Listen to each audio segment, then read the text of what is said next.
of Collider, and I am thrilled to be moderating. I'm so sorry it's me, I know. I'm very, very sorry. They wanted someone else. So, screaming. Why is he crying? There's only 1,000 people screaming all around him. Why don't you tell people a little bit about the video real quick? Oh yeah, so they announced the Buffy reboot, and I started working out, and I did like 250,000 sit-ups, and like I was working out 2.5, 3 hours a day, and then it didn't get picked up. And I was like, I was complaining. I was at a band meeting. I'm in band, Ghost of the Robot, and we had a meeting talking about what video we want to do for the current album, and I was complaining about that. And they were like, "Well, dude, we should do Civilized Man because it's basically a song about the part of you that you used for Spike, because it's a song that I wrote when I was doing a heist movie in Toronto, and there was a third AD that was abusing the extras." And like extras can't really fight back on a set, so he was really being a bully, and I wanted to just rip him behind the set and just, you know.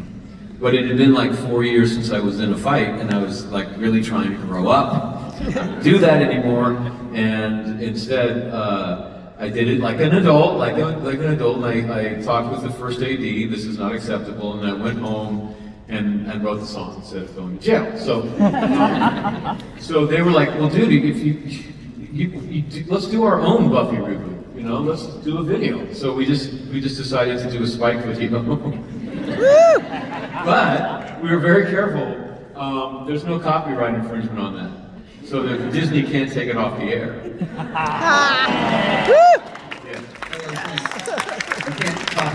You having blonde hair. No, you can't copyright, and like Spike never played rock, electric guitar. You can't copyright a black T-shirt, and I don't have a little scar, and I don't say the word Spike. So, thank you, Mouse. So, before I have a ton of questions for you, but I've been doing this for all the panels I've been moderating, which is basically get to know the panelist. So, please pick a number between 1 and 41, and that is the question you're going to get. I can't pick 41. You can't pick 41. Okay. What's a creative choice that you did playing Spike that most people won't notice, but you're really proud of? That was this is one of the real questions. There's a whole bunch of fun ones too.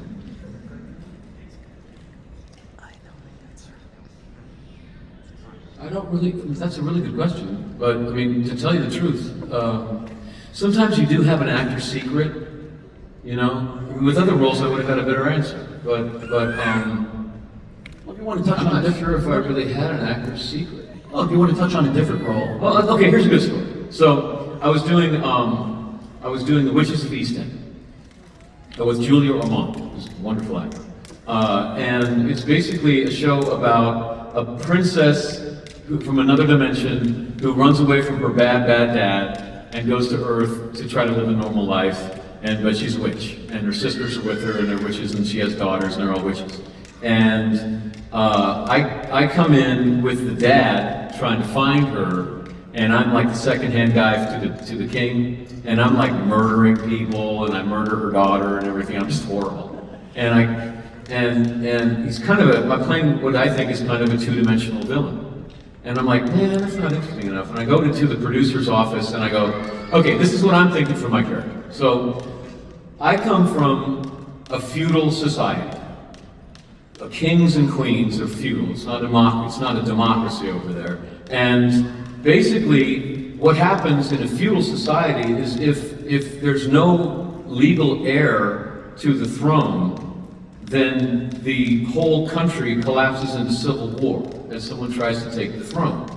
And what we have in your show is your lead, your princess, Julie Ormond, is not doing her damn job.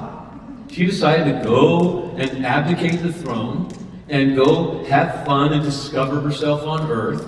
And what's happening back in my country is there's civil war now, and we got babies dying in the streets. And I have come to Earth, and I'm gonna rip her back by the hair if I have to, and I don't care who I have to kill. I don't care what I have to do. I'm gonna save my country. And the producer goes, "Well, you thought about this a lot, haven't you?" Yeah, well, not actually. I was just over coffee this morning, but I think it's a good point. And he goes, "Well, that's interesting, but no, you're just evil." And I was just like, okay, boss, sure, okay. And I leave the office and I thought, well, you know what? He doesn't have to know that I'm going to play it that way. In my head, because it's going to make a better character. I was going to say, motivated better. That's way, way better than probably what's in the script. And on top of that, like, he should just say yes, because it's going to make you happier and... He doesn't have to write anything different. It was like, that's how I'm going to approach it. So I did. I just approached it that way. And then they told me that the next season I'd be paired with Julia Roman. And I was like, I think he was listening after all. But he got canceled before I got to place Julia Roman. So. Please pick one more number between 1 and 41. 23. 23. What's your favorite sci-fi show or movie? My favorite sci-fi show is, what's the name of that one? Buffy the Vampire Slayer. Because Buffy is a reworking of the theme of Hamlet. It's an intentional reworking of Hamlet is basically a argument against teen suicide. I'm sorry to get really heavy about this, but it's true. Like, Hamlet's 18 when we meet him, and he's old enough to recognize the world for what it is, and the world that he wakes up to is the most messed up world you could possibly imagine. His uncle has killed his dad for the throne, and his mother's response to this is to marry the uncle and sleep with him. And this is like an 18-year-old watching that go down. And in the middle of the play, he basically turns to the audience in the to be or not to be speech and says, "Hey guys, hi. I'm thinking of killing myself. I need help. So you guys are old. Why didn't you guys kill yourself when you're my age? You know, in fact, why don't you do it tonight? You know, let's do it now. You know, someone give me a reason, because as far as I can tell, the only reason we don't do that is because we're just afraid of death. That's pathetic. There's got to be something better than that. And what is it?" And the audience can't say anything, right? So we have to watch him just twist in the wind. It's delicious. And we have to just watch this teenager work it out for himself. And he does the right thing. He decides to fight back. He decides to take arms against a sea of troubles and by opposing him. And he kills his uncle, he frees his nation, and he saves his people, and he dies doing it, and he dies a hero. It's a happy ending. The problem with Hamlet is it's an argument against that, but it's geared toward adults. And Buffy takes the same theme and gears it toward teenagers. And it's basically saying, yeah, man, life is rough, the world is imperfect, but keep going. Find something to fight for. You know, what you want to fight for is up to you. It might be taking care of your grandmother, it might be marching in the streets, whatever you want to do, but find the thing and don't give up on it. Or as we like to say at cons, what would Buffy do? Right? And that's what I love. Yeah, my favorite movie would be Star Wars. Because Star Wars was thought by Lucas. George Lucas is the person who thought of Apocalypse Now, which is a reworking of a Conrad novel, Heart of Darkness. But basically, Star Wars is about Vietnam. Specifically, it's a critique of Vietnam. It's about a technologically superior culture that's using air power to try to quell an indigenous population. It's about the inherent evil of empire, of putting your will out beyond your own borders and trying to control other countries. And it's the most successful piece of subversive art in the history of humanity. And the man never got caught doing it. Like, people to this day, they don't know that that's actually what it was. But I read a book and it was in there. And I was like, I was right. Yeah, what I find so amazing is how many people watched that movie and still seem to side with the Empire in real life. Yeah, but I mean, what he did was he put these ideas deeply into the culture. He has an effect on the ground foundation of the culture, and so a lot of people don't realize it's affecting them. It's so good. Oh, yeah. Please. So, jumping into some other questions. You touched more jokes. Let's go. No, I'm going real. You touched behind here. Buffy, Smallville, Torchwoods, the Star Wars audiobooks, Marvel's Runaway, and Dragon Ball. Which fandom has the most intense, unhinged trivia knowledge when they meet you at a panel? I don't get unhinged, man. I like like people say, what's the weirdest interaction you've had with a fan? I'm like, I got nothing. Well, because I'm a fanboy. No, it's more so like it's not weird to me. No. You know? Oh, I see what you're saying. Oh, I came to conventions back in the 70s dressed as Spock. Right?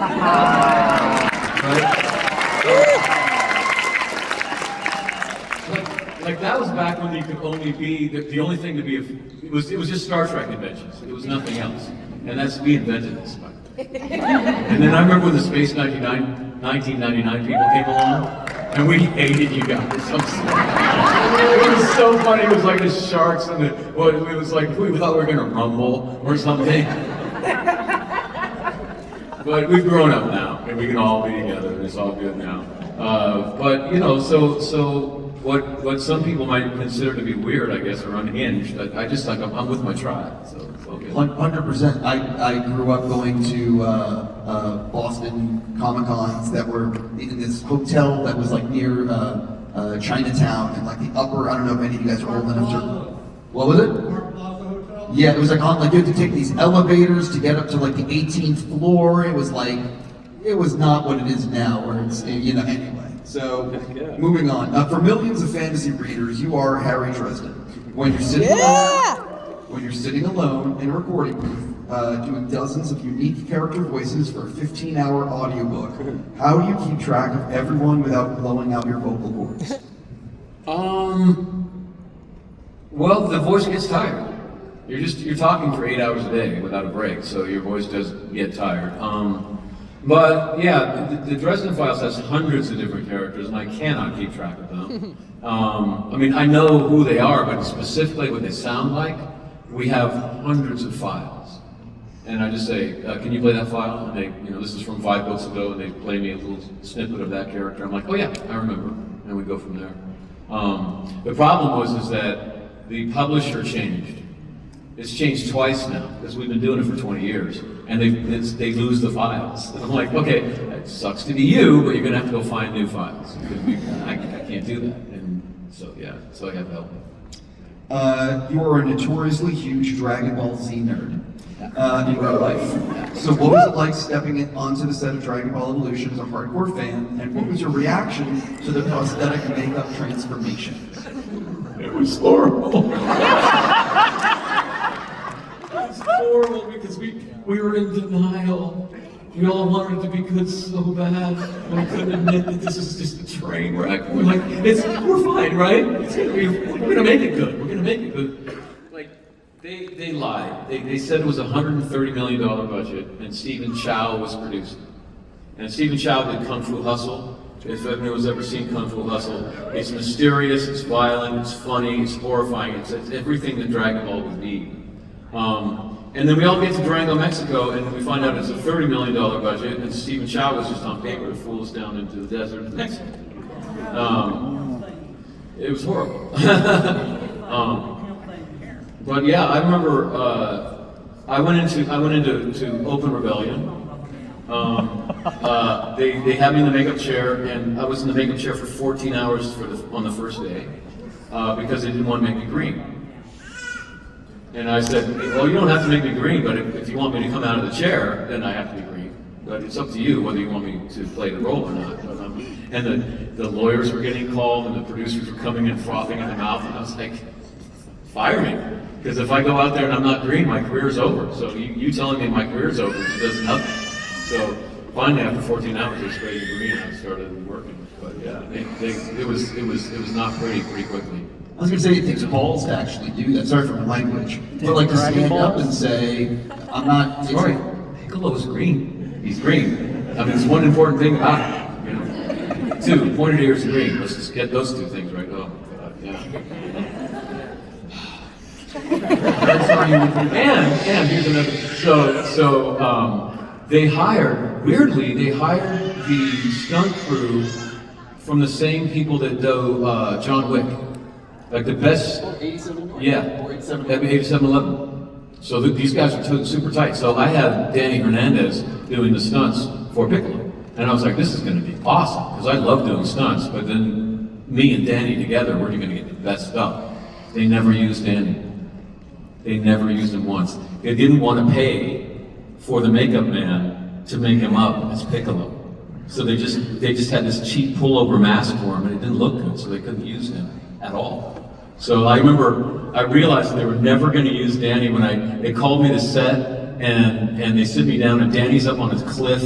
The cliff is a bit higher than the ceiling by a quarter more. It's a really tall cliff. And they've got Danny on a wire and the shot is that Piccolo gets sucked off the cliff by a magical force called a Mafu Wapa, and he twirls and gets sucked into the pot. So for the shot, Danny's just got to jump off the cliff on a wire and go horizontal and start a rotation. Just start it, and that's all you got to do, and then the rest we'll do later.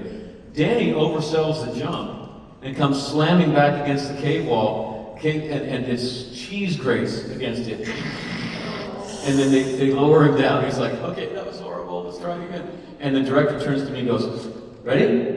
I'm like, well, I don't really do high wire work, but can I see the shot there? Because the Piccolo's face is pretty small in the frame. And he's like, no, James, it's a big screen, so they're gonna see you, let's go.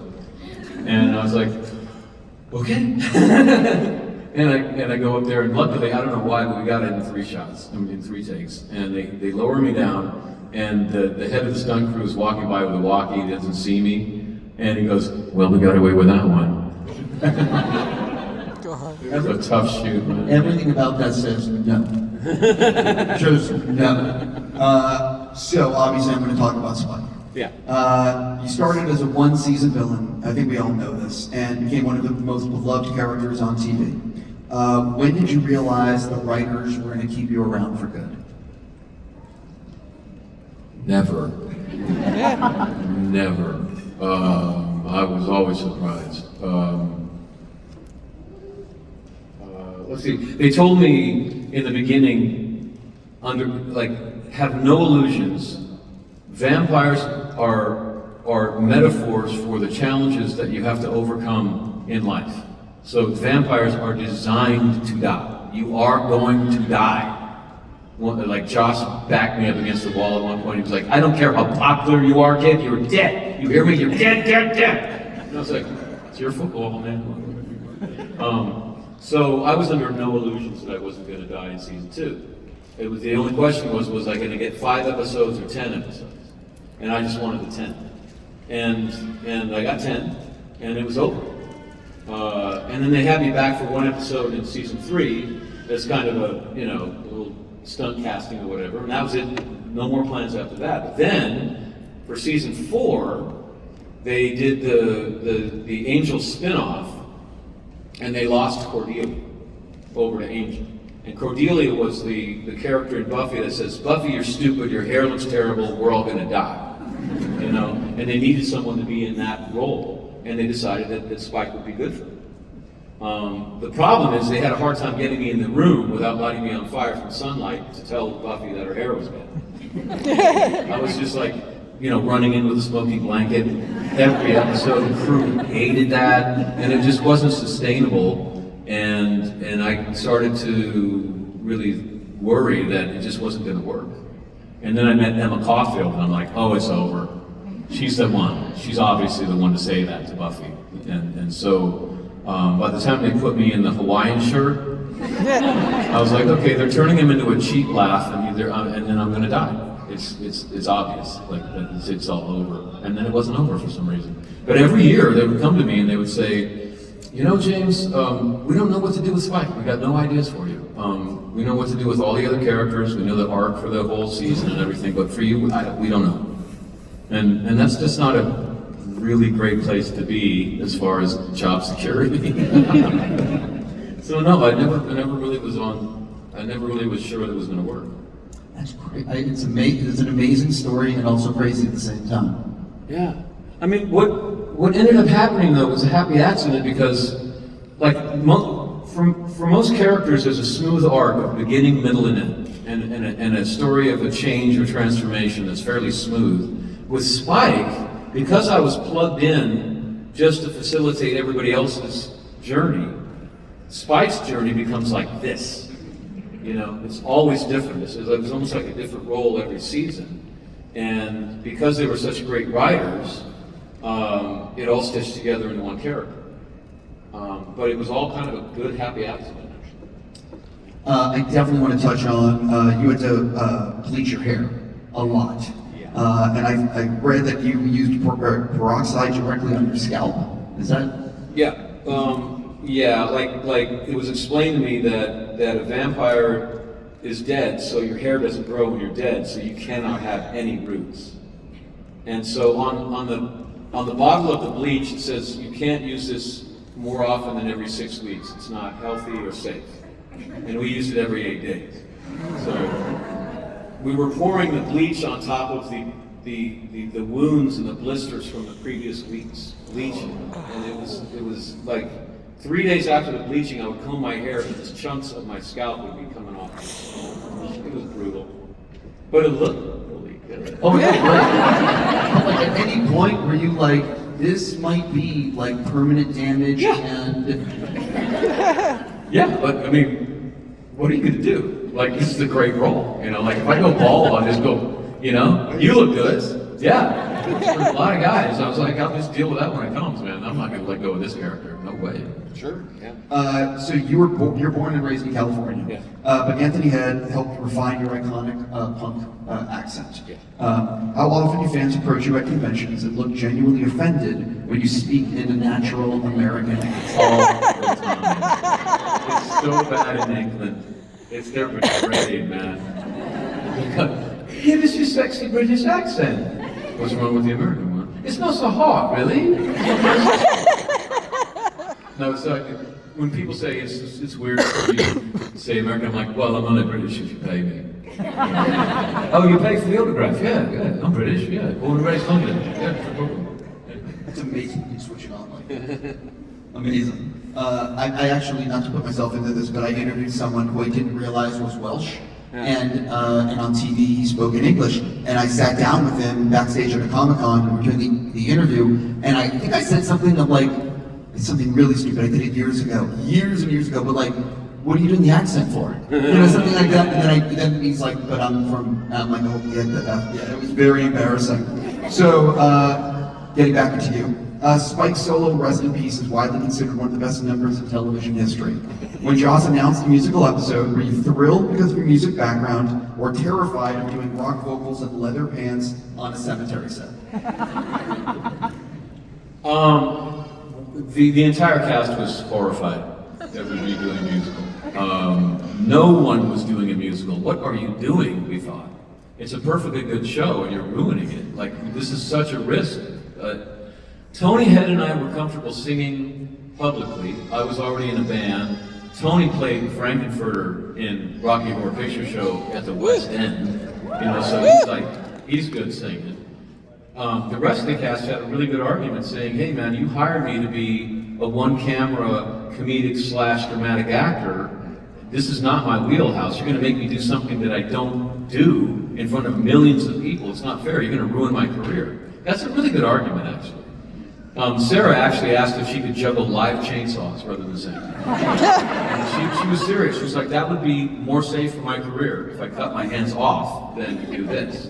I was comfortable with singing. I just thought the songs were cheesy, man. I was wrong.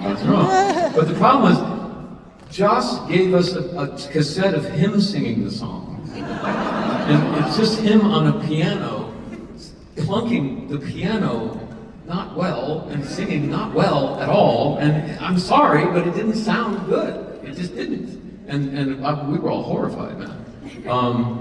And then it didn't stop. It was like, wow. But it's one of the reasons it's one of my favorite episodes is that, you know, as I was saying before, I think the theme of Buffy is don't give up, even when it gets hard. And we were sure that we were going down in flames, and we decided that we were going to try our best anyway. And for at least 1 week, we spoiled Hollywood actors. We lived up to the theme of the show. At what point, was it the night that it aired, like at what point did you realize, oh, people love this? You know, that's really, we didn't know, like this is before smartphones and all of that, and we had no clue of how this was landing out in the world. No clue at all. Because we were working up to 20-hour days. We were just trying to get the shots every day.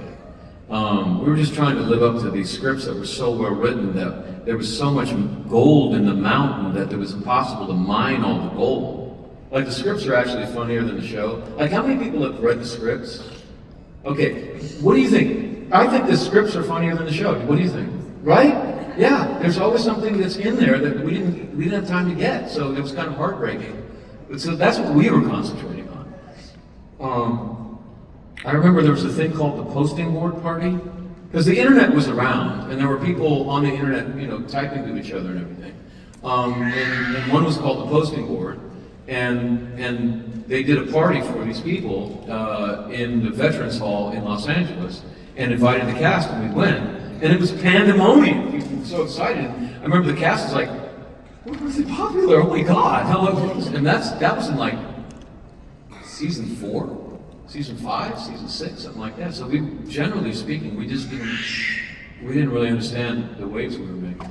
Yeah, it was a different world back then, you know, in case any of you are young out here. I want to make sure that the fans have enough time, you guys have enough time to ask questions. So if anyone has a question, there's a microphone there. Who's the bravest person in the room? I was going to say, if not, I have a ton of other questions, so you guys decide. Well, you just have to you can get in line, just go to the microphone. Oh, she beat you, she's bravest.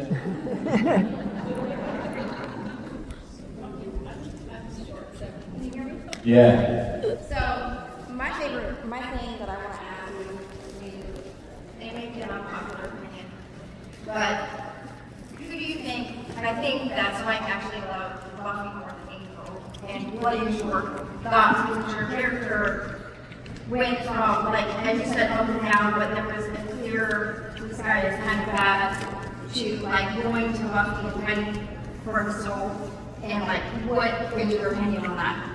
Well, first of all, I definitely loved Buffy more than Angel.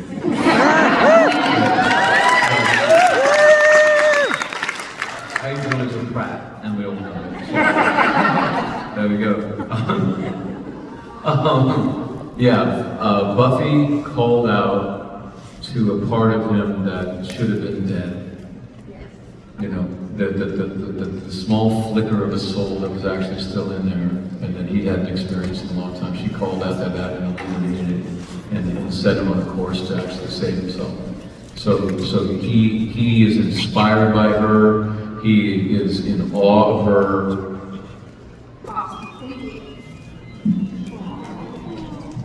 You know, I gotta say, my favorite Spike moment was when he fought Angel. That was fun, but when... That's my favorite episode because I kicked his ass on his own show.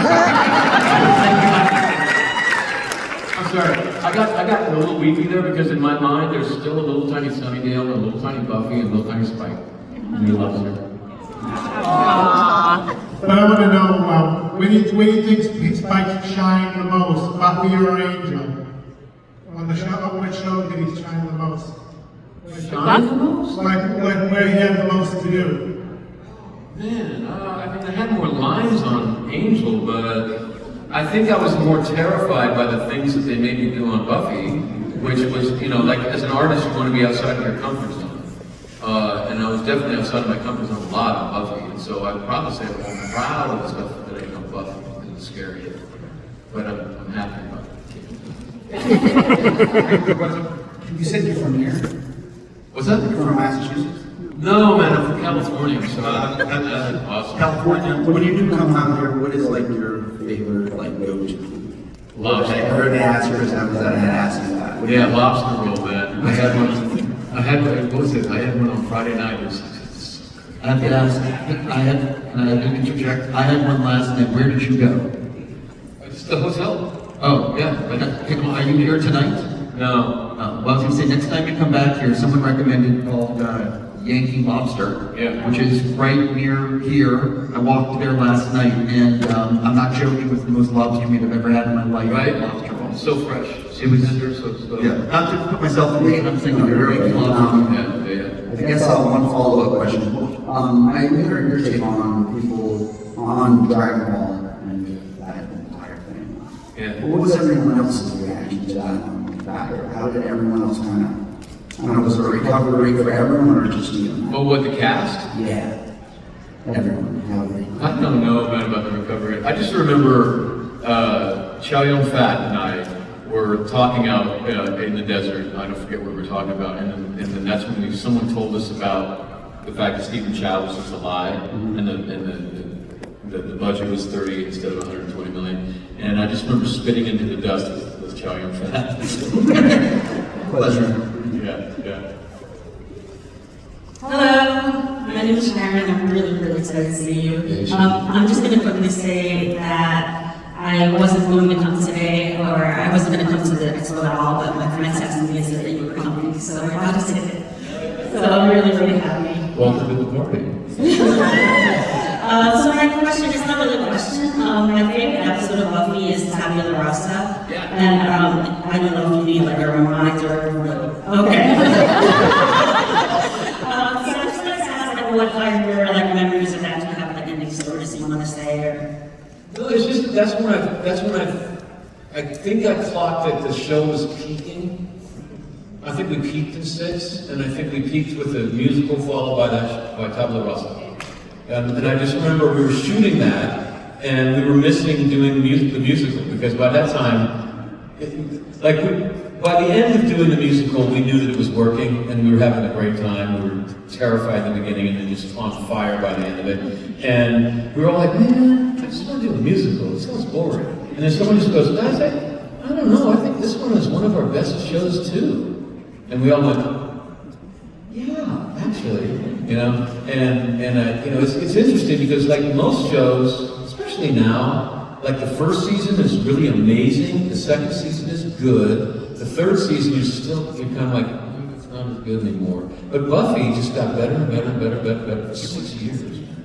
And then I think the 7, we were taking ourselves a little seriously. Like there was not enough jokes for me anyway in 7. But to go all the way to keep climbing it for 6 years is just phenomenal to me. Especially when you're doing 22 episodes a year. I mean, that's a I don't know how to do it. Yeah. Thank you so much. You're welcome. So I love the Dresden Files. You're right. I really enjoyed 12 months. The new characters. I especially liked the gargoyles. I think he must have waited however many novels just to use the Spice Goyles joke. I wanted to know if you've read the next one yet. Not yet? Oh, no. I think it's coming out in January, so I'm... Really? That's what I heard. I always find this out at conventions. Really? That's what I read. Oh my God, I can't wait. I can't wait either. I wanted to know a little bit about your process. I heard you did another book, like you've done other series of books, and I wondered what the difference was in those two. If there was a difference, not so much the process, but for you, your preparation, how you approach them, how you feel about the books themselves. Like I know you really love doing Dresden. I just wondered about the other series also. Yeah, Shadowhunters is the other series that I'm doing. And it's about a bunch of teenage demon hunters, basically. And they're really well written. I guess Dresden is harder for me to read because Dresden, for people who don't know, Dresden is about Private Eye who's a wizard. It's kind of like Sam Spade meets Harry Potter in a way. And you can kind of tell that it wants to sound like film noir. And film noir is very simple, brutal, straight ahead sentences. The night was cold. The woman was dead. My head was bleeding. Stuff like that, you know, like sentences that hit like a fist. But the thing is, in Jim Butcherland, the author of the Dresden Files, like a sentence can be a paragraph long. They just go and all these metaphors and all this complicated language, and trying to make that sound like boiled down film noir is always really very challenging. And what I love about the Shadowhunter series is it's not quite that Byzantine, you know.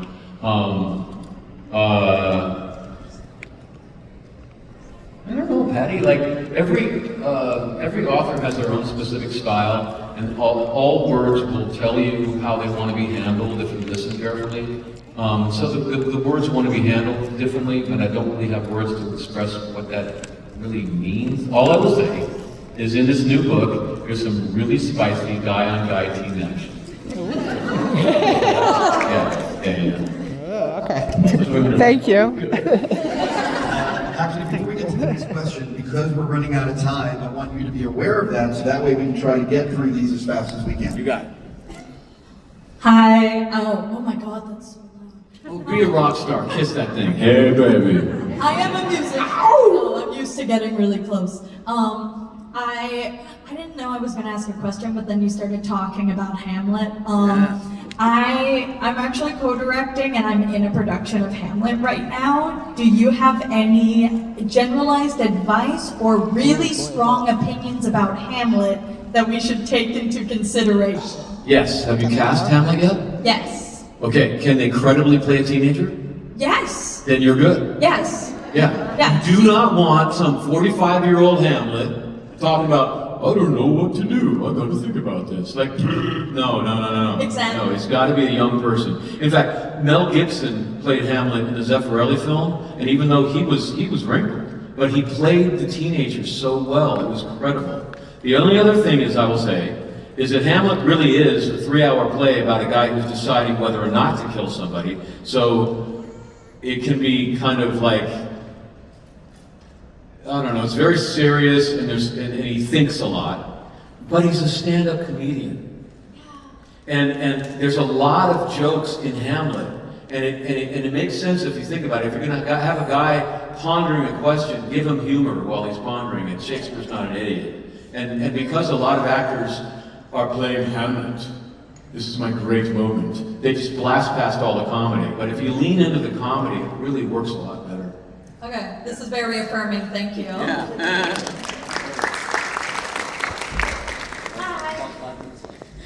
Hi. Okay, also I'm short, so I'm just on my TV shows. You're Slayer size, baby, so Sarah was not tall.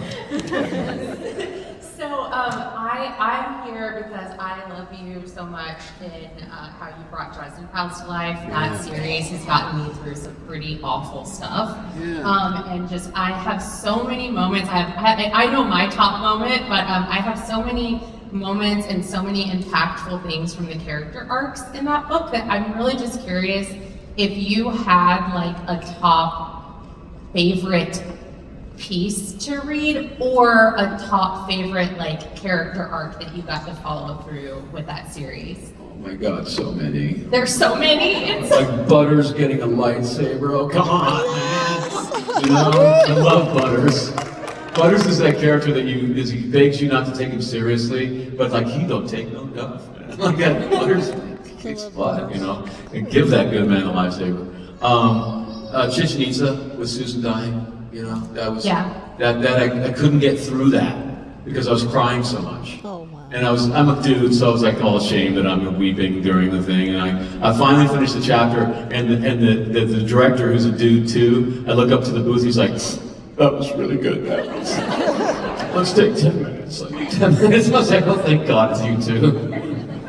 Yeah, and then just in the latest book, Murphy. The scenes between Harry and Murphy's ghost, you know, all that stuff is just really good. I miss so much. Yeah. so much. Well, I just want to thank you so much for your work with that because truly it's gotten me through some rough stuff. And man, you've made me cry hard. Yeah. We're crying together, you know? Hi. So, is there a difference, or was there a difference in filming Angel versus filming Buffy, like the set environment, or was it just like jumping into the same character? It was the same directors, the same stunt crew, the same writers, same producers. For me, it was very much the same experience. The only difference was that Buffy shot it at 20 hours a day, and Angel was like a normal television show where it's 12. But to me, that was a minimum day. I was like, you guys are not allowed to be tired after 12 hours. So you got a break. Yeah.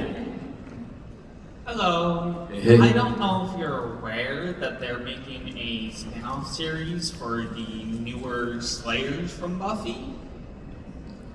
That last I read, that's what I read about. I hope so. I was wondering, my question is, I was wondering if you had the opportunity to reprise the role of Spike, would you?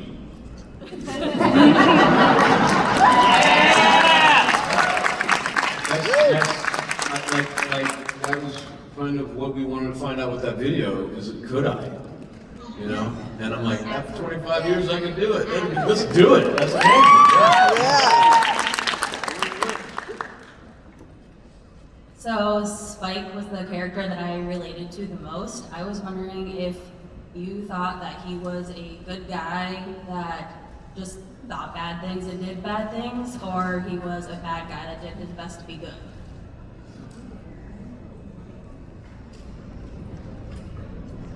I think every villain is a human being who is going down a rabbit hole, and sometimes they get too far and they can't get back out. You know, I think basically Spike is the armor that William wears to protect himself from a painful world. You know, he had no armor before he became a vampire. He was just everyone's meat. You know, and then he became a vampire, and he got this wonderful suit of armor. And he just went so far down the rabbit hole of enjoying that armor, you know, and he couldn't come back until he met Buffy. Yeah. Thank you.